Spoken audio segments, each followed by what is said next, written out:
Hola amigos, ¿cómo están? Ya son las 2:20 de la madrugada. Ya estamos aquí, 1 de agosto. Bueno, quería hacer en vivo, pero habían problemas técnicos y no se pudieron grabar las grabaciones en vivo de YouTube. Así que lo estoy grabando por Zoom. Espero que no se me acabe la memoria porque está un poco mal mi laptop. Y luego esta grabación lo voy a colgar en el YouTube y espero que lo puedan ver. Este tema va a ser muy interesante, esta exposición, porque es acerca de este tema de la independencia del Perú.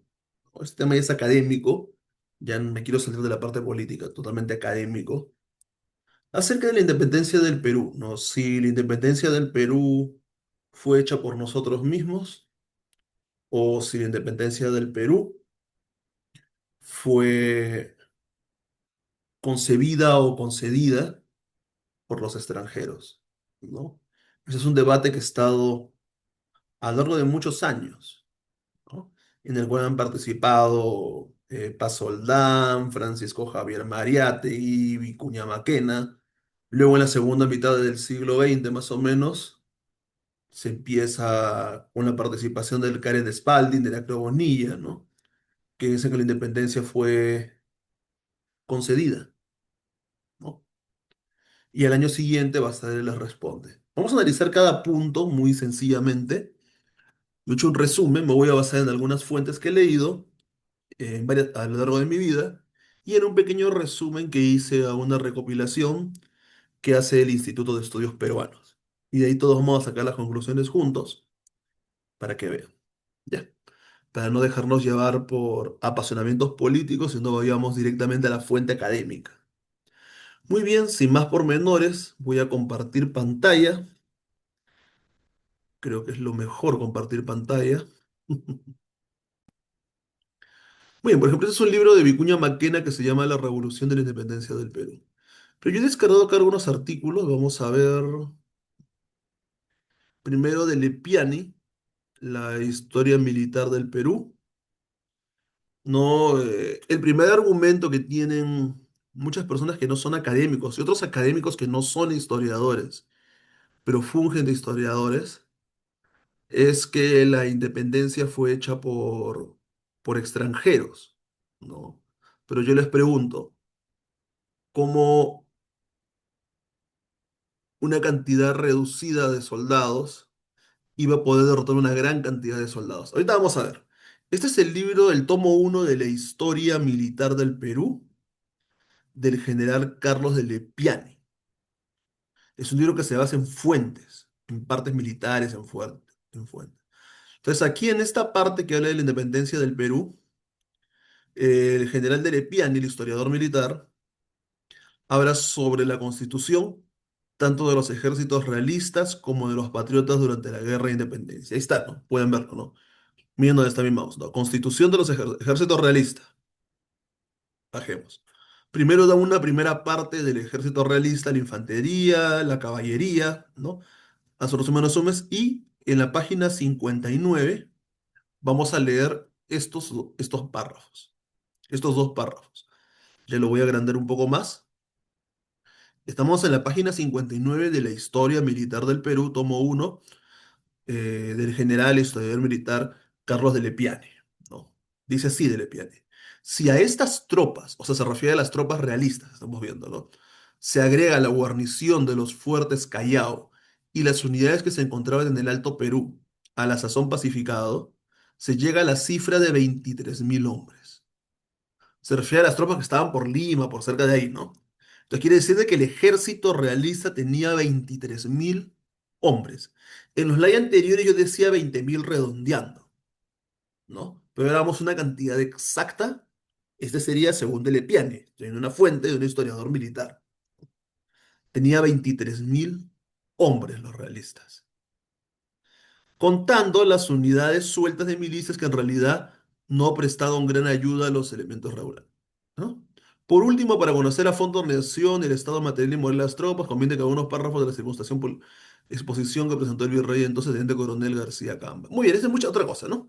Está la constitución, 23.000 hombres estaban constituidos el ejército realista, que era uno de los más poderosos del mundo en ese momento, ¿no? Estamos hablando del tema de Perú, ¿no? Ahora vamos a ver el ejército patriota. Hasta aquí van 2451, 1938 y ya. Dice, total general, incluidos los oficiales, el ejército patriota tenía 4389 hombres. Estas tropas disponían 800 caballos, 35 piezas de artillería, 2000 sables y cerca de 15.000 fusiles. Tenían 4389 hombres, con 15.000 fusiles. ¿Ustedes piensan de que 4389 hombres van a usar 15.000 fusiles? Creo que es un poco de sentido común, ¿no? Se están llevando 15.000 fusiles. Estamos hablando cuando San Martín desembarca a la bahía de Paracas, o cuando San Martín viene de Chile, ¿no? Luego de ayudar a la independencia de Chile, y viene con su expedición de la Corriente Libertadora del Sur, viene con 4.389 hombres, dentro de los cuales también había peruanos, ¿eh? No solo había chilenos y argentinos. Bueno, se dice de las Provincias Unidas de Lima de la Plata, de Río de la Plata, porque todavía no existía Argentina en esa época, ¿no? Entonces, ¿cómo van a venir? ¿Cómo decir, no? Va a haber un enfrentamiento 10 contra 10, un ejemplo, ¿no? Y no, 10 contra 20, 10 contra 30, vamos a ponerle, 10 contra 30. Pero esos 10 llevan 30 fusiles. Quiere decir de que van a encontrarse con más gente, ¿sí o no?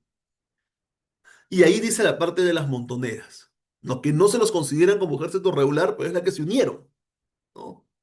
Desde el comienzo de las campañas de la emancipación hasta que terminó la guerra, los civiles más entusiastas por las civiles, no militares, por la revolución se unieron a las tropas para secundarlas en sus distintas tareas de guerra. Estos montoneros, formados por grupos más o menos numerosos con el nombre colectivo de montoneras, practicaron durante las operaciones el papel de verdaderas vanguardias ligeras del ejército. No. El espíritu insubordinado y levantisco de nuestros criollos se presta mucho para esta guerra de guerrillas. También participaron criollos, formando simples bandas bajo la dirección del más experimentado o más valeroso de ellos. Cumplieron admirablemente arduas misiones especiales de espionaje, exploración y seguridad de datos. Su papel consistía además en proporcionar propios, entre comillas, ¿no? Para la transmisión de noticias. Ahora como decir informes, ¿no? Como los informes de inteligencia, algo así, eran los propios. En el combate, estas formaciones independientes y de organización especial, capaces de infiltrarse tras el menor repliegue del terreno, que conocían admirablemente los caminos y senderos más intrincados, donde no pueden llegar las tropas, dirigidas por hombres bravos y astutos, servían para mantener al adversario en continua alarma y desasosiego.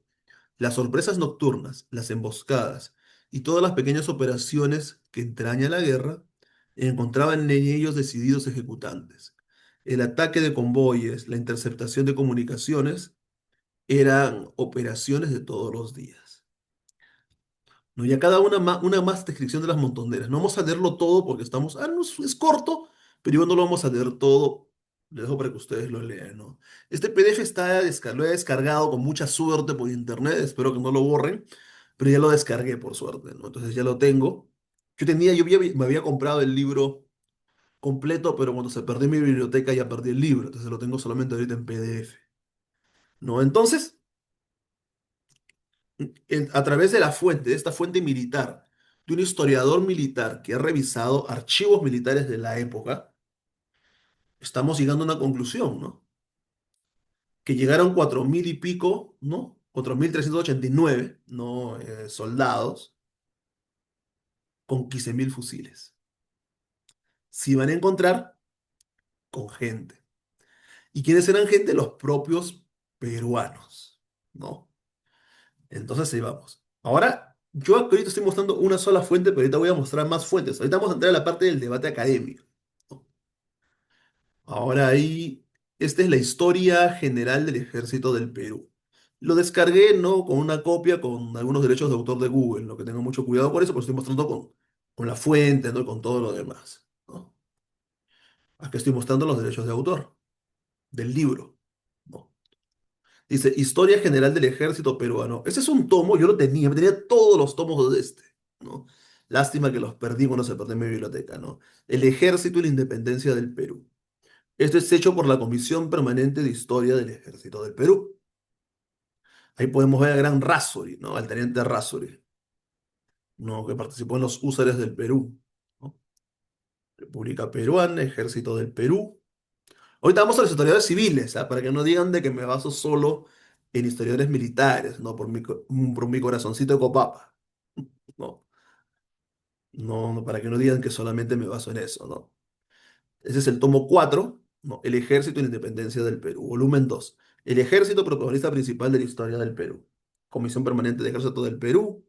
En esa época estaba el general de división Germán Parra, ¿no? Germán Parra Herrera. Y en la asesoría estaba el gran Edmundo Guillén Guillén, ¿no? Muy bien.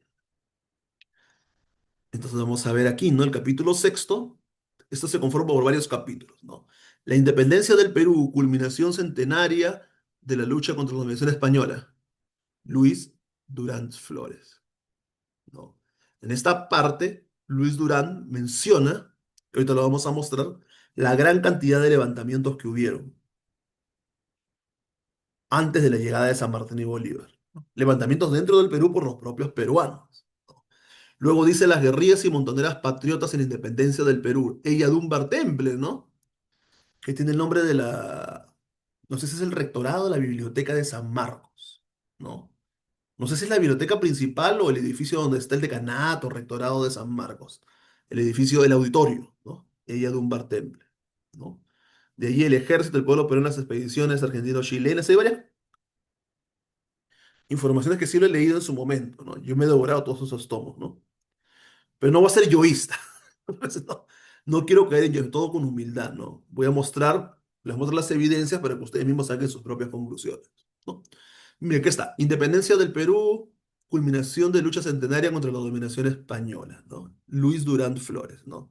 Consideraciones generales, y iba mencionando, ¿no? La cantidad de levantamientos que hubieron ese historiador Luis Durán, ¿no?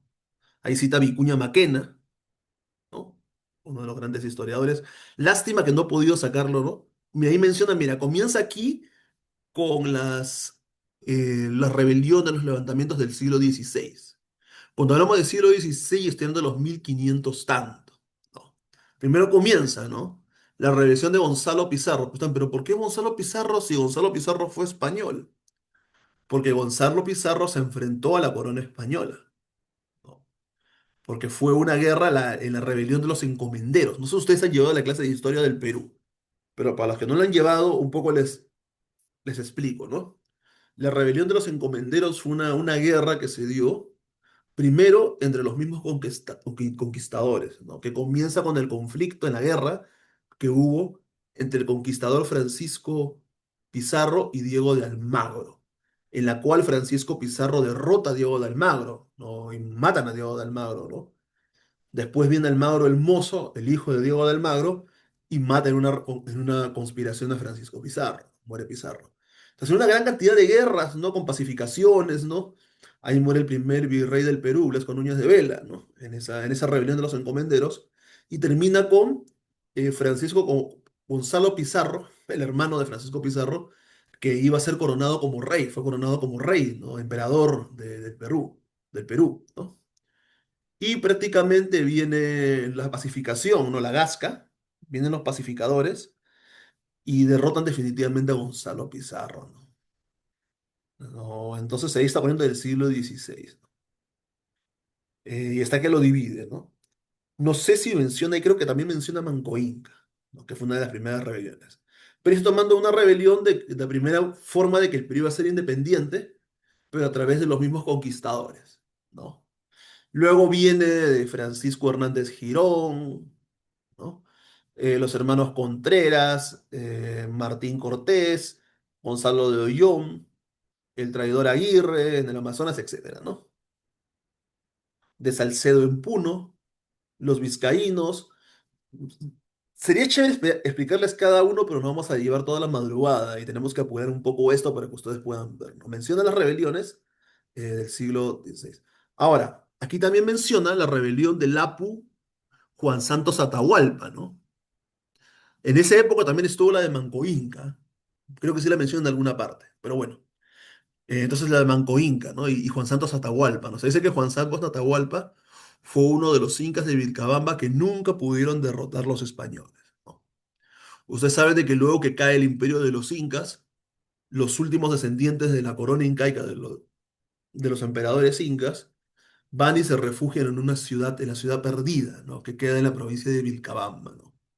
Ella se llamó la Resistencia de Vilcabamba. Y Juan Santos Atahualpa fue uno de los que resistió, ¿no? Y el último inca fue Tupac Amaru I. Y de ahí ya cae la resistencia. Por eso luego viene la revolución de Tupac Amaru II. Se llama segundo porque el último inca fue Tupac Amaru I, ¿no?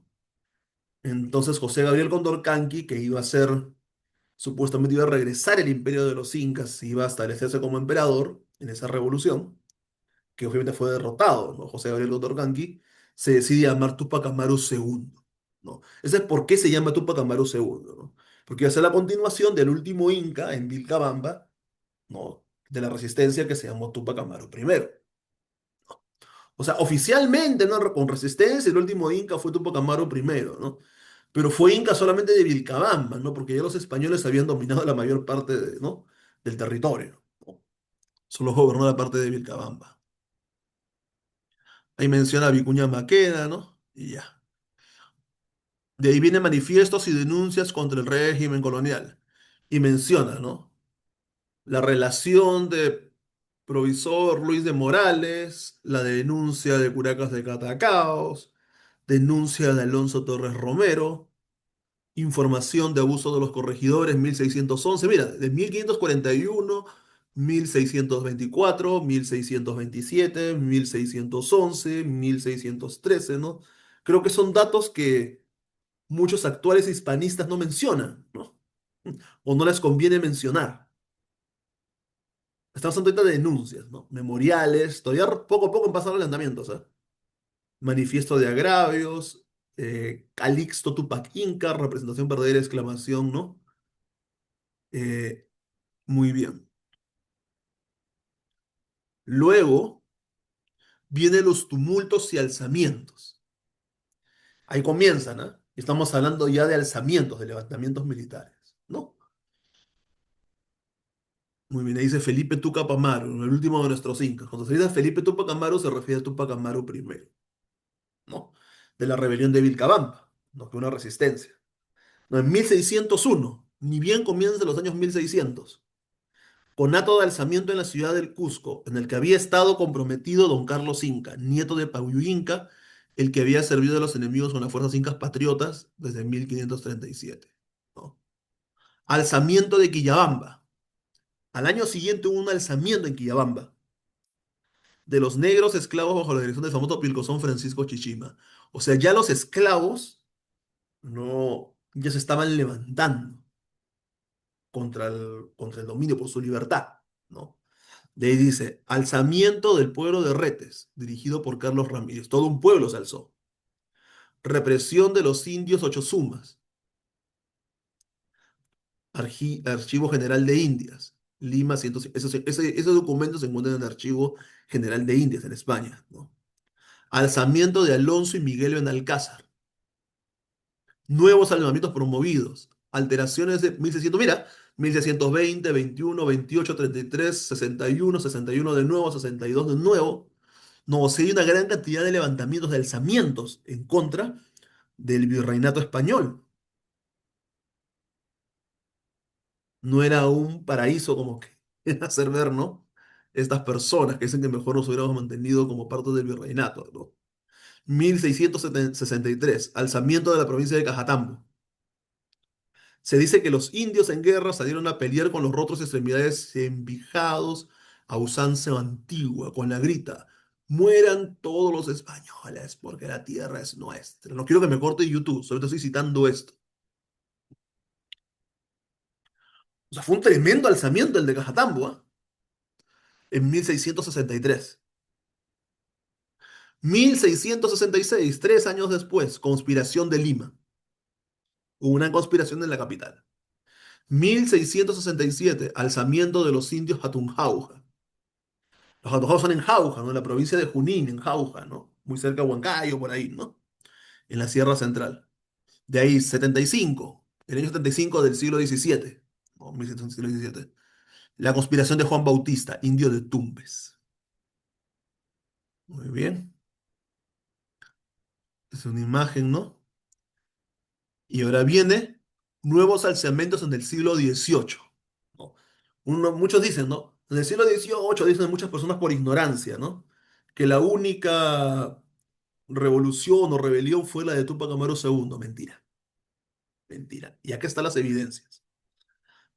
La conspiración de Azángaro dirigida por el cacique Andrés Ignacio Cama Condori en 1737. El moqueguano Juan Vélez de Córdoba con los caciques de Oruro en 1739, 2 años después de la de Azángaro, promoviendo una unión política con los criollos. La conspiración de los caciques de Lima en 1750. Y el levantamiento de Huarochirí de Francisco Inca, mi tocayo. Hubo un levantamiento en Huarochirí. ¿Dónde queda Huarochirí? La Sierra de Lima. Y ahí sigue hablando más de numeraciones permanentes. Están mencionando más ahí, ¿eh? Están mencionando más en los textos, pero estoy citando algunos, nada más. Y obviamente, ¿no? Obviamente que el más importante, el más conocido, no es el levantamiento de Túpac Amaru II. Entonces acá hace un cuadro estadístico de los datos que él ha podido recopilar. Posiblemente sean más levantamientos. Pero los levantamientos que ha podido detectar este investigador en los archivos, porque la historia se saca en base a las fuentes, en las fuentes históricas, son los siguientes. Entre 1730 y 1780, nada más, ¿ah? Solamente entre esa época de tiempo. Entre 1730 y 1739 hubieron 10 rebeliones. En el 40-49, 5 rebeliones. 50-59, 11 rebeliones. Del 60 al 69, 20 rebeliones, de las cuales 6 en el primer lustro y 14 en el segundo. En 1770, 1779, 9 años, solo en esos 9 años, hubieron 66 rebeliones. ¿La gente estaba de acuerdo con el virreinato, señores? Al parecer no, ¿no? Y lo dicen los datos históricos. Y en 1780 se da la sublevación general con Túpac Amaru. Cuadros cronológicos por zonas geográficas donde hubieron los levantamientos, ¿no? O sea, es una estadística interesante en base a lo que se ha encontrado en los archivos, ¿no? Los archivos general de Indias, que se encuentran en la misma España, y en archivos también que se encuentran aquí. Y luego tenemos la continuación de los intentos libertarios del Perú a comienzos del siglo XIX, ¿no? Luego ya de la derrota de Túpac Amaru, ¿no? No, y de Diego Cristóbal, ¿no? En 1802, comenzando el siglo XIX, ya antes la independencia fue el 21, ¿sí o no? En 1802, causa seguida contra Manuel Queipo y otros por intento de tumulto. Esto fue una conspiración más que rebelión, ¿no? Un intento de un tumulto, iba a iniciar un tumulto. Y por eso se hizo una causa, se refiere a un juicio, ¿no? Ahí comienza. En 1804, otra causa contra Clemente Antón, José Melitón, Manuel Falicloc y otros por tumultos promovidos en Lambayeque y Otusco. Ahí menciona la fuente, ¿eh? 1805, causa contra los conspiradores Aguilar, Ugalde y otros, en Cusco. 1809, descubrimiento de la conspiración de Pascua en Junín. Ahora, ¿por qué? Y ahí cita Delepiane, ¿no? Justo lo que estamos hablando de Delepiane. ¿Por qué hubieron causas y no levantamientos? Porque ya el levantamiento general del que casi llega a ser Inca de nuevo, ¿no? Túpac Amaru II, había sido pero prácticamente aplastado, ¿no? Eso da para otro video, ¿no? Y hubo una gran represión por parte de los españoles, mandaron más tropas, se prohibió hablar el quechua. Prácticamente los indígenas tenían que estar calladitos, hablando a escondidas el quechua. Entonces ya era muy difícil hacer las rebeliones ni las conspiraciones, pero a pesar de eso, a pesar de la gran represión que hubo contra los levantamientos en pro de la independencia del Perú, hubieron intentos de conspiraciones como estas, ¿no? Y ya se iban a llegar las primeras, ¿ah? En pocos años, ¿ah? En 1810, tentativa de alzamiento del doctor José Mateo Silva. 1811, movimientos libertarios. En el mismo año, el grito de Francisco de Sela en Tacna. Y de Sela es muy conocido, ¿no? Es una de las más conocidas pues, los historiadores o académicos o personas que postulan para la universidad para el examen de admisión, ¿no? La de Francisco de Sela, de Pancho de Sela. En 1802, el levantamiento de Huánuco, ¿no? Yo le llamo la revolución de Huánuco. De 1812, del levantamiento de Huánuco, yo tengo una investigación que posiblemente voy a publicar en un libro, ¿no? De la revolución de Huánuco, Panataguas y Guamalíes. No solo fue en la ciudad de Huánuco, fue en Huánuco, Panataguas y Guamalíes. Ahí se ha investigado. Acá lo menciona porque está haciendo una estadística, tiene que mencionar lo más importante nada más, ¿no? De ahí viene al año siguiente la revuelta de Rivera Fernández, la causa contra el doctor Santiago Manco, el levantamiento de Tacna en el 13, el 14, el alzamiento de Pumacahua, ¿no? Pumacahua que había combatido contra Tupac Amaru, ahí se levanta, ¿no? En el 15, el alzamiento de Manuel Rivero.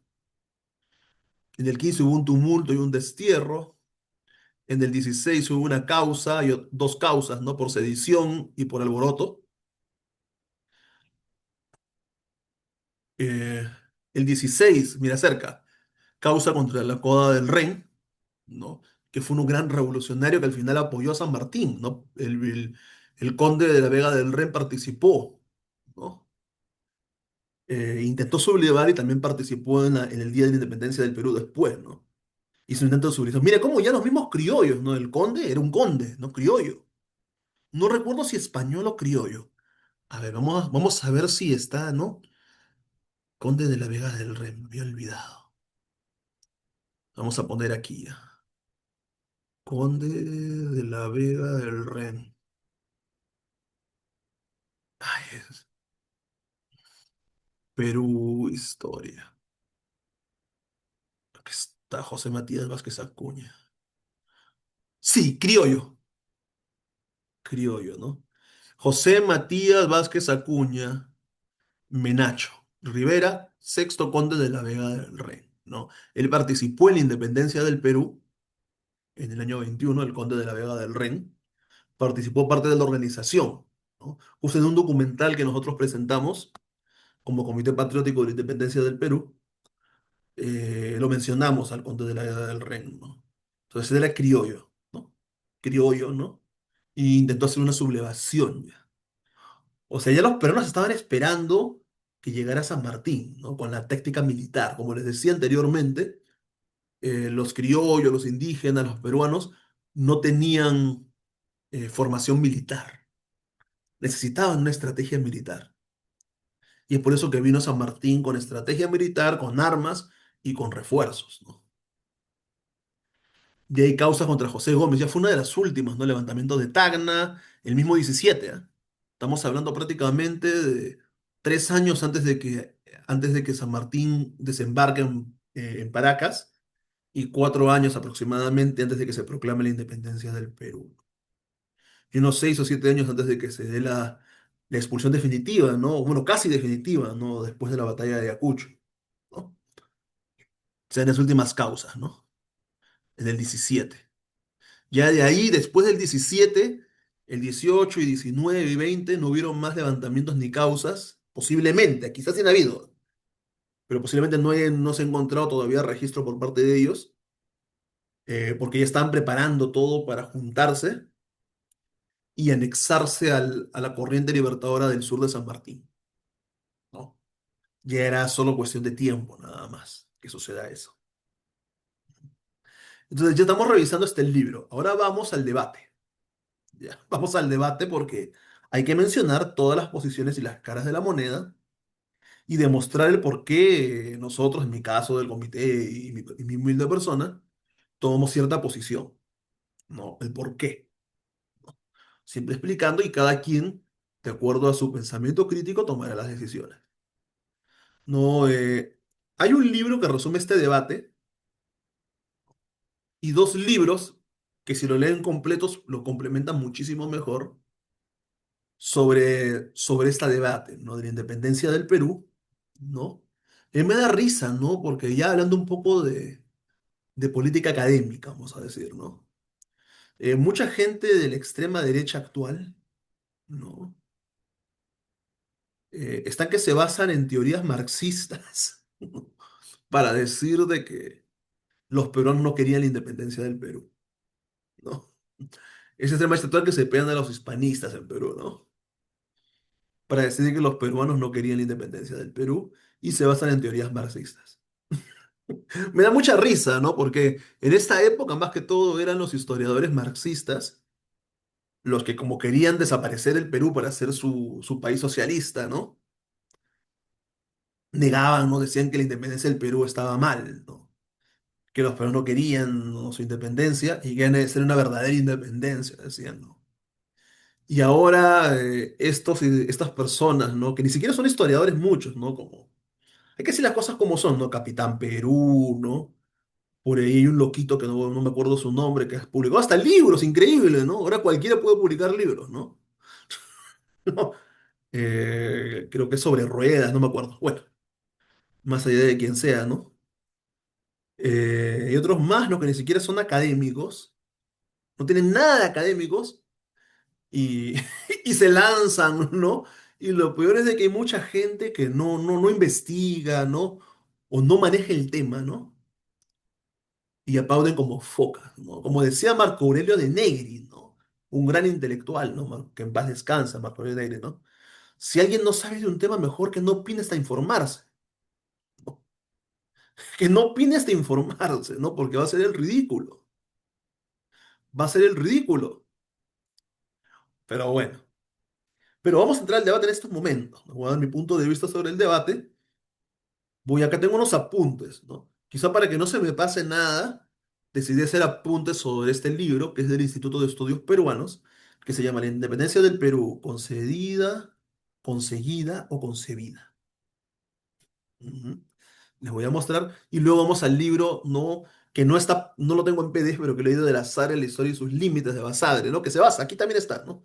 Aquí es una explicación de una parte de ese libro de la Sara de historia y el libro de Independencia del Perú, las palabras y los hechos de Heraclio Bonilla y Karel Spaldi, ¿no? Entonces, este libro fue publicado en la primera edición del 2015 y hace muchos años. ¿Cuántos? 10, 11 años. 11 años, ¿no? Ya tiene más de una década, ¿no? Y es una recopilación de autores que hablan sobre la independencia del Perú, de parte de autores, ¿no? Por ejemplo, la serie de probabilidades dentro de la emancipación peruana de Jorge Basadre es un extracto del libro El azar en la historia y sus límites de Jorge Basadre. Yo sugiero que lean el libro entero. Ya esta recopilación, como pueden ver aquí, miren mi mouse, tiene ya 478 páginas. Ya, réstale 28 por el comienzo, las referencias, ya 450 para leer, ¿no? En letras puras, ¿no? Pónganle así, ¿no? Pero bueno. Entonces el debate que siempre se conoce es entre estos dos, ¿no? Es más antiguo, el debate viene de más atrás, ya lo expliqué en otros eventos, ¿no? Pero en este caso no es un evento, sino una pequeña especie de clase de historia, ¿no? Que viene de mucho antes, ¿no? No con Mario Enrique Paz Soldán, Francisco Javier Mariátegui, Vicuña Maquena, entre otros. Pero se plasma ya en el siglo XX, en la segunda mitad del siglo XX, ¿no? Eh, cuando Heraclio Bonilla y Cader Spalding publican el libro La Independencia del Perú, las palabras y los hechos, ¿no? El mismo nombre del libro es el artículo que está aquí, ¿no? Y luego Basara les responde con la obra El azar en la historia y sus límites del año siguiente, ¿no? Y ese es un extracto, ¿no? La serie de probabilidades dentro de la emancipación peruana, ¿no? Y otros historiadores que hablan de independencia como Timoteo Ana, ¿no? Que habla de la Declaración de Independencia del Perú, libertad por la fuerza, ¿no? Entre la fidelidad y la ruptura, José de la Puente Candamo, Independencia y clases sociales de Alberto Flores Galindo, un historiador marxista que desapareció, y que no era como los otros marxistas. En uno de los pocos, ¿no? Tampoco no puedo decir que he sido marxista, ¿no? Tenía ciertas tendencias, pero era más académico, ¿no? Uno de los pocos marxistas rescatables, porque la mayoría de los historiadores marxistas de esa época, ¿no? Sí iban en contra de la independencia del Perú. Pero este era uno de los pocos rescatables que no se fueron en contra, sino se trataron de mantener neutrales, ¿no? Muy al estilo de, ¿cómo se llama este historiador famoso, ¿no? Que hace, es youtuber, ¿no? ¿No? De Merlín, ¿no? Que se mantiene neutral un poco, ¿no? Muy bien, de ahí el mito de la independencia concedida, los programas políticos de Scarlett O'Fallon, ¿no? Yo traté de invitarla a la doctora, ¿no? Me comuniqué con Scarlett O'Fallon en 2021 para el Congreso Internacional por el Bicentenario de la Independencia del Perú, ¿no? Ustedes pueden ver todo ese congreso que hicimos en el archivo de este YouTube, ¿no? Que va a estar grabado. Pero la doctora O'Fallon no pudo participar, no participó. Sin embargo, invité a un profesor argentino, al profesor Gastón Escalfaro, ¿no? Para que hable un poco sobre el cruce de los Andes, que se había hecho un trabajo de investigación sobre eso. Pero bueno, más allá de eso, ¿no? Para no irnos del tema, ¿no? Viendo ahí la segunda parte, ¿no? La política contrarrevolucionaria de Friar Hannett, Fidelismo, Patriotismo e Independencia de John Fisher, Guerra Política y Cultural en la Genes de Independencia Andina, Luis Miguel Clave, y así varios más, ¿no? Estas 478 páginas he tomado algunos apuntes resumidos para exponerles a ustedes. Ya. Para tampoco no alargar, porque si les explico cada uno en estos momentos, nos vamos a ir toda la madrugada. Entonces, aquí hay un pequeño resumen, ¿no? Que hice, obviamente voy a hacer publicaciones más adelante sobre estas temáticas, ¿no? Por eso lo tengo en mi archivo. No, yo lo he dividido en tres partes las interpretaciones, ¿no? Por un lado, la interpretación concedida, por otro lado, la conseguida, y por otro lado, la concebida. Ahora les explico qué consiste cada una. Y yo, bajo mi humilde punto de vista, la interpretación que tiene más evidencias históricas, no solamente puestas en ese libro, sino que yo he podido investigar en otros libros, como los que les mostré anteriormente, incluido también la gran investigación que hizo el gran Benjamín Vicuña Maquena, ¿no? Que es prácticamente el primero en investigar la independencia del Perú, ¿no? Bajo esa mi humilde opinión, la independencia del Perú fue conseguida, ¿ok? Y ahora les voy a demostrar por qué y ustedes me darán la razón o no, o investigarán por su cuenta, ¿no? O debatirán, ¿no? Independencia concedida. Yo sí estoy en contra de esa, ¿no? ¿Qué trata? Vamos a resumirlo, ¿ya? Para no irme por la tangente. La independencia fue posible principalmente gracias a la intervención militar de San Martín y Bolívar. En otras palabras, según los autores de la independencia concedida, los peruanos no queríamos nuestra independencia, ¿no? O sea, si bien esa es la conclusión que he leído, es una conclusión académica, la conclusión política de eso, que utilizaban los historiadores marxistas antes, y ahora estudian los políticos que ni siquiera son historiadores, sino son influencers de extrema derecha, ¿no? Como el Capitán Perú, que no es historiador, ¿no? Y el Pata ese sobre ruedas y otros más, ¿no? Que según ellos, ¿no? O el mismo ministro de Justicia actual, ¿no? El peladito, no Álvarez, ¿no? Eh, los peruanos no queríamos nuestra independencia. Esa es la tesis que llevan esos políticos, ¿no? Y obviamente, ¿no? Se basan en ciertos trabajos académicos, ¿no? ¿No? Que fundamentalmente tienen cierta matriz determinista marxista, ¿no? Me da risa porque son de extrema derecha, antiizquierdistas, anticomunistas, pero utilizan teorías marxistas, ¿no? Qué paradójico, ¿no? Es Heraclio Bonilla y Karen Spalding y Timotiana, con matices, o sea, Timotiana es con matices, pero más es Heraclio Bonilla y Karen Spalding, ¿no? En Independencia del Perú, la palabra y los hechos, ¿no? Según el libro del IEP, dice que esta es la primera publicación, pero el IEP se equivoca, ese libro, ¿no? Bajo mi punto de vista, ¿no? Ya Vicuña Maquena es el primero que menciona que la independencia fue conseguida. Y luego viene Paz Soldán a rebatir, y luego Francisco Javier Mariette le rebate a Paz Soldán y empieza el debate desde mucho antes, ¿no? Y ese debate tiene más o menos 100 años antes de esto aproximadamente, aprox. Pero vamos a poner lo que comienza, ¿no? Evidencias que se presentan, ¿no? Según estos autores, yo te digo las evidencias académicas, ¿no? No las informaciones fake de los señores que no son historiadores, como Capitán Perú, el Sobre Ruedas y otros más que no son historiadores. A ellos no los voy a mencionar porque ellos no son historiadores. O sea, no saben de lo que hablan, ¿no? Yo voy a mencionar las evidencias de los que sí verdaderamente han investigado, como es el caso de estos tres académicos. Entonces, ¿qué es lo que dicen estos académicos? Estas ya no son noticias fake, sino información en base a lo que he leído de esos investigadores, ¿no? Primero, según ellos, hay una escasa participación de las élites limeñas. Lo dicen, pero no mencionan fuentes. Solamente mencionan uno que otra cosa, pero no hacen una estadística de fuentes. Dos, predominio del fidelismo. Tampoco hay una estadística sobre eso. Tercero, llegada de los ejércitos extranjeros que derrotaron al poder. Eso sí, llegaron, ¿no? Hasta ahí creo que la más fundamental de las tres que estoy mencionando es la llegada de ejércitos extranjeros, ¿no? Pero yo le quitaría que derrotaron al poder virreinal porque ellos no lo derrotaron. Bueno, ellos vinieron a dar formación militar y a provisionar con armas, eran como una ayuda, ¿no? Pero no es que ellos lo hayan derrotado, ¿no? Y siguiente, la proclamación de 1821 bajo protección militar de San Martín. O sea, de todas esas que he mencionado, las únicas dos que sí hay evidencias concretas es la llegada de los ejércitos extranjeros, pero no con la interpretación que dan, y que se programó la independencia de un protectorado. Hasta ahí, ellos están bien. Sin embargo, carecen de fuentes. ¿Cuáles son las críticas que tengo, aparte que carecen de fuentes, ¿no?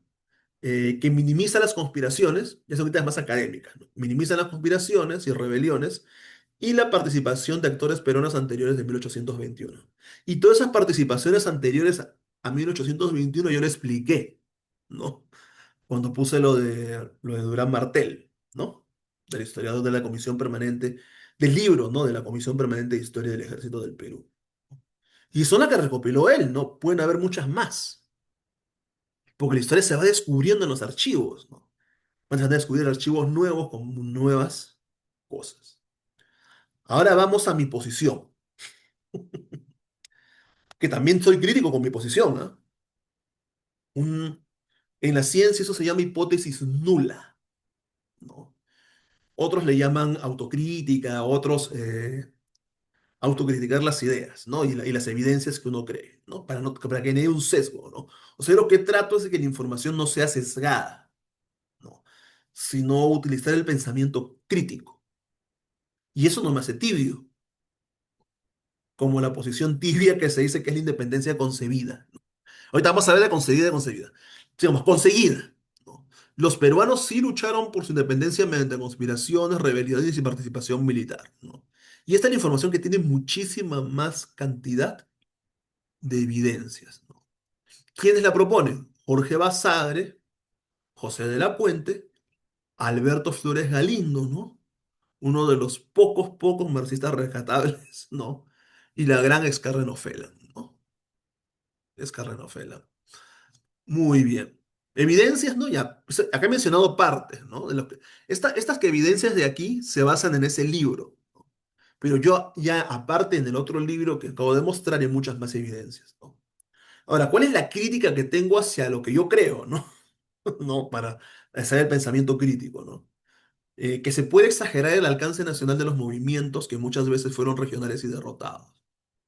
Entonces, para poder superar esa crítica, lo que tienen que hacer los historiadores es no solamente quedarse en la estadística de esos levantamientos, sino hacer una investigación sobre cada levantamiento. Y yo creo, bajo mi punto de vista, que ahí sí va a ser necesaria la evidencia arqueológica. Quizá el historiador pueda tener bastantes fuentes, ¿no? Pero va a ser necesaria la evidencia arqueológica. ¿Dónde ocurrieron esos levantamientos? ¿Cuáles fueron las batallas que se dieron? Para que los arqueólogos hagan un reconocimiento, una prospección arqueológica y puedan ver que quizá hay algún campo de batalla que se puede investigar. Entonces, eso es lo que falta, ¿no? O sea, cada vez la estadística, pero falta analizar más, ¿no? Las particularidades que se pueden exagerar, ¿no? Habría que ver el alcance, ¿no? ¿Fue un levantamiento que representaba a la mayoría de criollos o no? Y eso no se puede saber porque no hay una estadística, ¿no? Es imposible que en un virreinato, ¿no? Quizá muchos criollos estaban a favor de esos levantamientos, no se sabe, ¿no? Pero no podían decirlo porque iban a ser ejecutados, ¿no? Son cosas que prácticamente no se pueden saber, ¿no? Entonces, para ver el alcance del levantamiento hay que hacer proyectos de investigación, ¿no? Y nos faltan más historiadores y arqueólogos que hagan eso, ¿no? Que sería algo muy interesante. Ahora vamos al siguiente. Uy, me estoy bajando.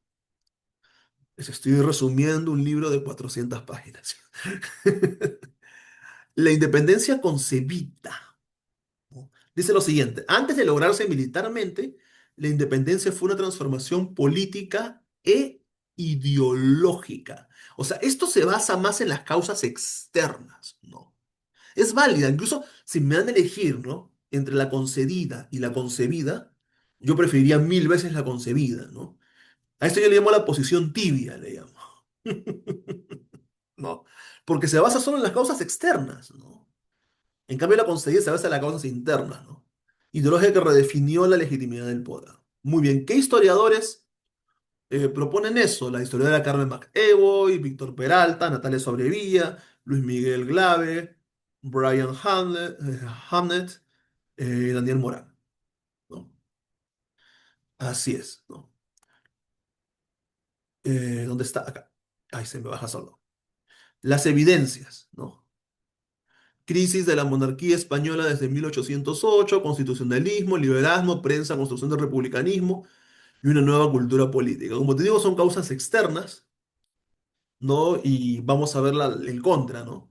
Puede dar menos importancia a la guerra, ¿no? Y el peso decisivo de las campañas militares, ¿no? Generalmente estos historiadores no se basan mucho en la historia militar, sino que se basan más en cuestiones que no son militares, ¿no? Y en causas externas, que es una posición válida, ¿no? Yo creo mucho más válida que la primera, ¿no? De la concedida, ¿no? Que le faltan muchas evidencias, ¿no? Muy bien. Muy bien. Aquí hay más evidencias, ¿no? Primero, la interpretación que de la independencia concedida de Heraclio Bonilla y Karen Spalding, ¿no? El virreinato del Perú permaneció fiel a la corona durante el parte del proceso. La independencia solo pudo consolidarse tras la llegada de los ejércitos de San Martín y posteriormente Bolívar y la proclamación de 1821. Fortalezas. Esta interpretación explica por qué el Perú fue uno de los últimos territorios sudamericanos en independizarse. Debilidad. El libro señala que esta tesis generó polémica precisamente porque dejaba en segundo plano décadas de conspiraciones y rebeliones internas. Esa es la crítica más importante, la falta de evidencia. Sus evidencias son muy pobres. La independencia conseguida, ¿no? Que posee Basadre, Flores Galindo y Ofela, ¿no? No, y muchos autores más, ¿no? Yo menciono sobre ese tomo, nada más del IEP, ¿no? No, la rebelión, ¿no? Acá he puesto algunas solamente rebeliones que mencionan en ese libro, pero hay muchas más que las he mencionado, ¿no? Fortalezas demuestra que sí hubo participación peronista constante, ¿no? Con evidencias. Es la que tiene prácticamente la mayor cantidad de evidencias históricas. Y su debilidad, que muchas de estas rebeliones fueron aisladas, regionales y militarmente derrotadas, ¿no? Vamos a decirlo así. Eh, Independencia concebida.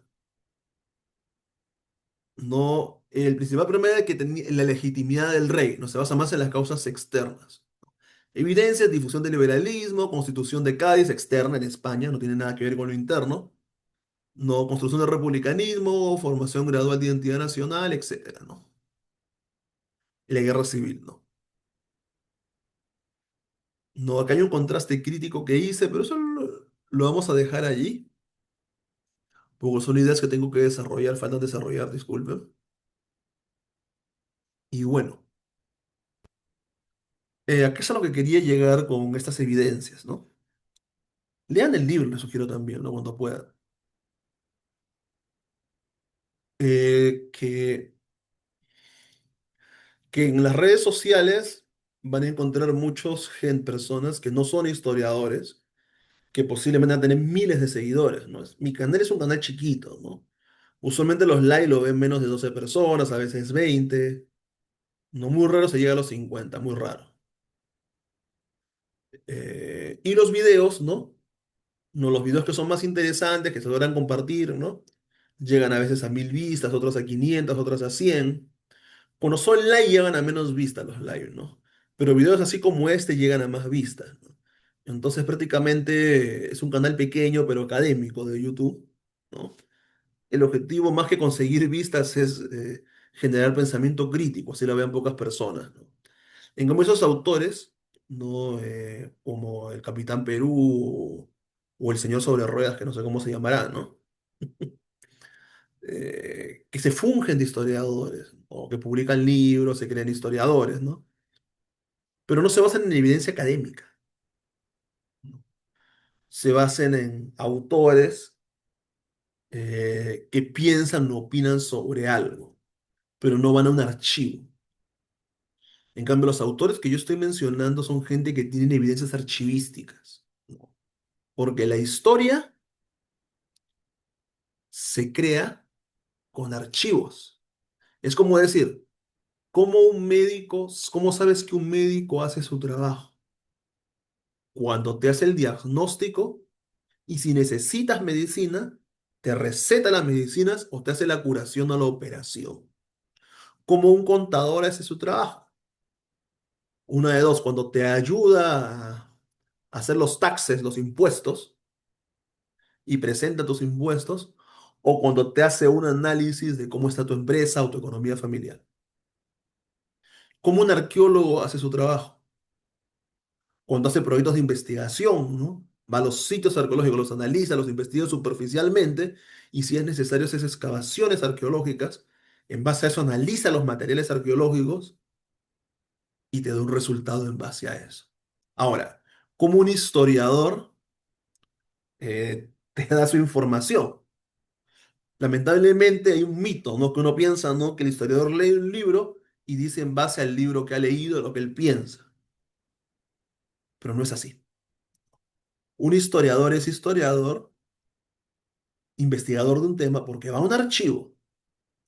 Si va a investigar, por ejemplo, el tema de la independencia del Perú, va a archivos que hay documentos, que muchos son inéditos, que son de la época de la independencia del Perú, de 1821, 1820, qué sé yo. Analiza esos documentos de esa época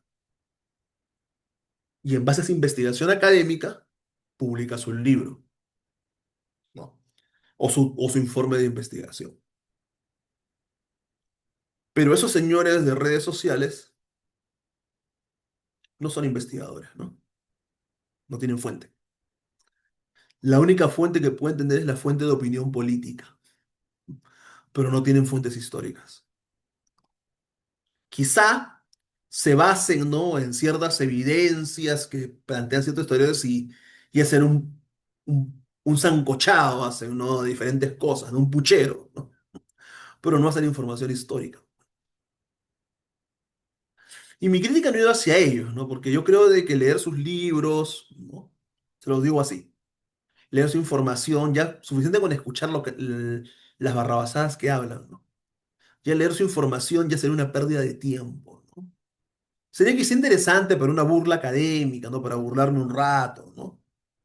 Pero prefiero leer un libro de literatura o de comedia, ¿no? Que me haga reír, más que leer, ¿no? Perder el tiempo leyendo esa ideología, ¿no? Eso es doctrina ideológica lo que tienen ellos. No es investigación académica, sino doctrina ideológica. Entonces, esta es evidencia, les sugiero que vean todo el video y quedamos ahí. Seguimos, yo ya voy a dormir, ya son las 1:15 de la mañana aquí. En Perú deben ser las 3:15 de la mañana. Feliz 1 de agosto, se acabó el mes patriótico y empezamos agosto. Seguimos.